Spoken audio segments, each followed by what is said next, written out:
Hi, I'm Sophia Martinez, and this is the story of how my in-laws learned that appearances can be dangerously deceiving. Sometimes the person you look down on today might own your tomorrow. A waitress. You married a waitress. My mother-in-law's voice could have frozen hell itself. She stood in her marble-floor foyer, designer pearls clutched in manicured fingers, staring at her son Michael as if he'd just confessed to a crime. It was supposed to be a happy announcement. Michael and I had been married for 6 months, keeping it quiet while he finished his MBA. Now, with his graduation approaching, we'd finally come to share our joy with his family. I should have known better. The Martinez family didn't share joy. They wielded it like a weapon. "It's not what you think, Mother," Michael started, his hand tightening around mine. "Sophia is amazing. She is a gold digger," Richard Martinez, my father-in-law, cut in. He hadn't even looked up from his phone. "Really, Michael? I expected better judgment from a Harvard Business School graduate." The mansion's crystal chandeliers sparkled above us, each prism reflecting my growing discomfort. I'd worn my best dress for this meeting, but next to Victoria Martinez's Channel suit and Richard's bespoke clothing, I might as well have been in rags. "Mr. Martinez," I began, keeping my voice steady, "I understand your concern, but did we give you permission to speak?" Victoria's perfectly lined eyes narrowed. "Michael, how could you do this to us? To the family name? To Martinez Enterprises?" "Ah, yes, Martinez Enterprises, the family's precious commercial real estate empire. 3 generations of carefully cultivated wealth and social connections, all apparently threatened by one waitress from the wrong side of town." "She probably got pregnant on purpose," Richard muttered, finally looking up. "Is that it? Are you trapped by some baby?" "Father," Michael's face reddened. "That's enough. Sophia and I love each other. We're married, and you need to accept that." Victoria's laugh could have cut diamonds. "Accept it? Darling, do you know what our friends will say? The Vanderbilt's son just married a neurosurgeon. The Chang's daughter married a state senator, and our Harvard-educated son brings home a waitress." She spat the last word like poison. I squeezed Michael's hand, remembering our late-night conversations about his family's expectations. He'd warned me they were elitist, but this was beyond anything I'd imagined.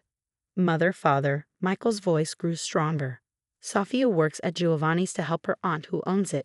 She's smart, hardworking, and—" "Spare us the romance novel," Richard interrupted. He turned to me, eyes cold. "How much?" I blinked. "Excuse me?" "To walk away, name your price. Whatever he promised you, I'll double it." The room went silent except for Victoria's satisfied smirk. She probably thought this was the moment the gold digger would reveal her true colors. "I don't want your money, Mr. Martinez." "Everyone wants money, dear," Victoria purred. "Especially people like you. Shall we say 5 million? Tax-free, of course. Just sign some papers and disappear." Michael exploded. "This is insane. I'm not letting you buy off my wife." "Wife?" Victoria scoffed. "For now, but trust me, dear, this marriage won't last. Quality finds its own level, and she waved a dismissive hand at me, is definitely not Martinez quality." I thought of the documents in my office safe, of the meetings I had last week, of the plans already in motion. If they only knew who really wasn't Martinez quality. "I should check on dinner," Victoria announced. "Michael, come help me. We need to discuss this privately." She grabbed his arm, practically dragging him toward the kitchen despite his protests. Left alone with Richard, I waited for the next attack. He didn't disappoint. "Listen carefully," he leaned forward, voice low. "Martinez Enterprises is about to close the biggest deal in our history. We're acquiring Pacific Heights properties next month. I won't let some waitress scandal tarnish our reputation during negotiations." I kept my face carefully neutral, even as satisfaction bloomed in my chest. "That must be an important deal." $10 billion. He smiled coldly. "More money than you could imagine. So take the 5 million and go. Trust me, it's the best offer you'll ever get." From the kitchen, I could hear Michael arguing with his mother. "She's my wife. You can't just throw money at her and make her disappear." "Oh, darling," Victoria's voice dripped honey-coated venom. "Watch us." I stood up smoothly, straightening my modest dress. "Mr. Martinez, Mrs. Martinez." I called toward the kitchen. "Thank you for this lovely evening. I should go." Michael rushed back in. "Sophia, wait." Don't let them. It's okay, love. I kissed his cheek. I'll see you at home.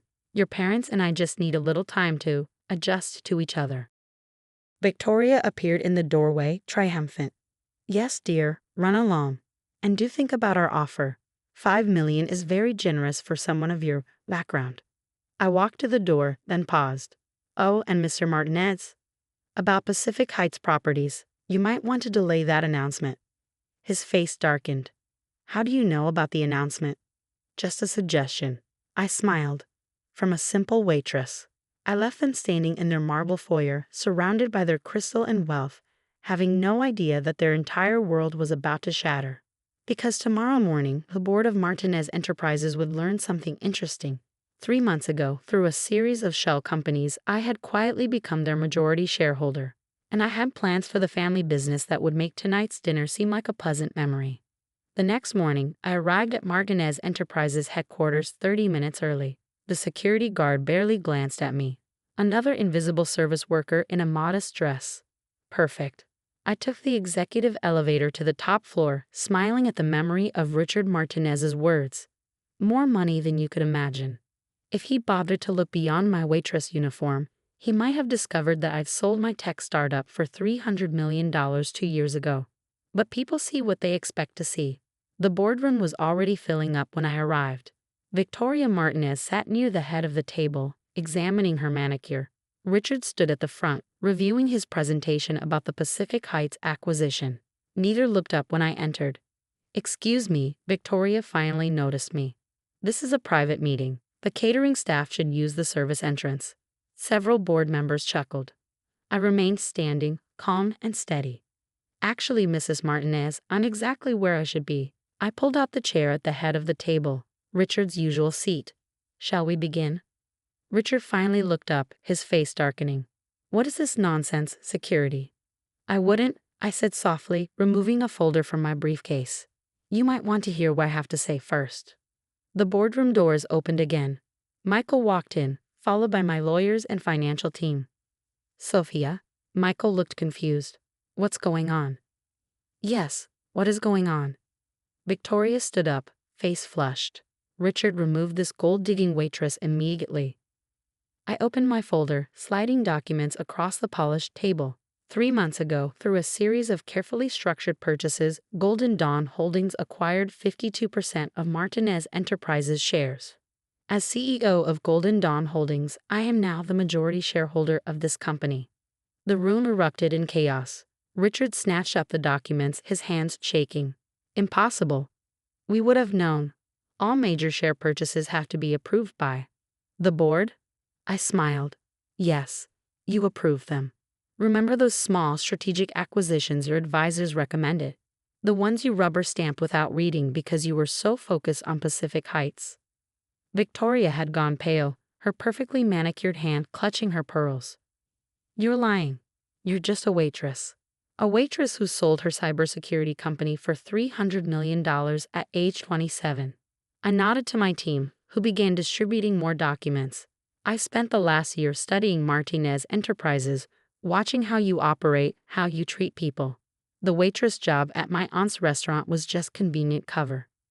Michael sank into a chair, staring at me. Why did you tell me? Would you have been able to keep it from them?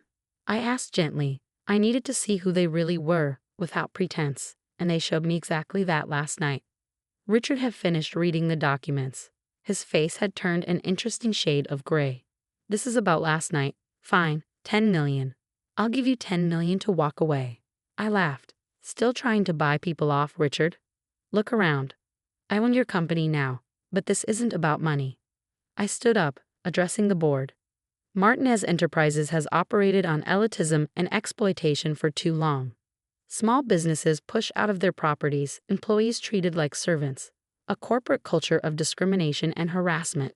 I began my presentation revealing my plans for the company. Ethical investment strategies, community development programs, employee profit sharing. This isn't revenge, I continued. It's renovation. Martinez Enterprises will become something its employees can be proud of, not just its shareholders. You can't do this, Victoria shrieked.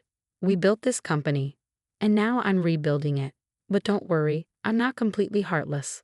I slid 2 more documents across the table. Option 1. You both resign with generous severance packages and non-compete agreements. Option 2. I launch a full audit and ethics investigation, including those interesting overseas accounts you think no one knows about. Richard's face went from gray to white. He knew exactly what an audit would reveal. You have 1 hour to decide, I concluded. Oh, and Victoria, 5 million seems a bit low now, doesn't it? The next hour was tense. Michael alternated between shocked silence and amazed laughter. I can't believe you pulled this off, he kept saying. All those late nights you said you were working at the restaurant. I was working, I smiled. Just not only as a waitress. His parents huddled with their lawyers, occasionally shooting venomous glares our way. Finally, Richard walked over, looking decades older. We'll take the severance, he said quietly, but this isn't over. Actually, it is. I handed him a pen. Sign, and we never have to see each other again. Fight me, and every skeleton in your corporate closet becomes public knowledge. They signed. As security escorted them out, Victoria turned back one last time. We gave you a chance to walk away with dignity, she spat. No, Victoria, you tried to buy what you thought was my dignity. But real dignity isn't for sale. Neither is worth. That's something your money never taught you. After they left, Michael took my hand. I'm sorry about them, about everything they said. Don't be, they showed me exactly who they are. And now they know exactly who I am. The next few months were busy. Martinez Enterprises, renamed Phoenix Holdings, underwent a complete transformation. We implemented all the changes I'd planned, turning a cold corporate giant into a force for community good. Richard and Victoria moved to Europe, their social circles shattered by their very public downfall. Sometimes I hear they've been telling people they sold the company as part of a planned retirement. Let them save face. I know the truth, and so do they. Last week, I visited my aunt's restaurant, put on my waitress apron and served a few tables, just like old times. A customer complained about his soup being too cold.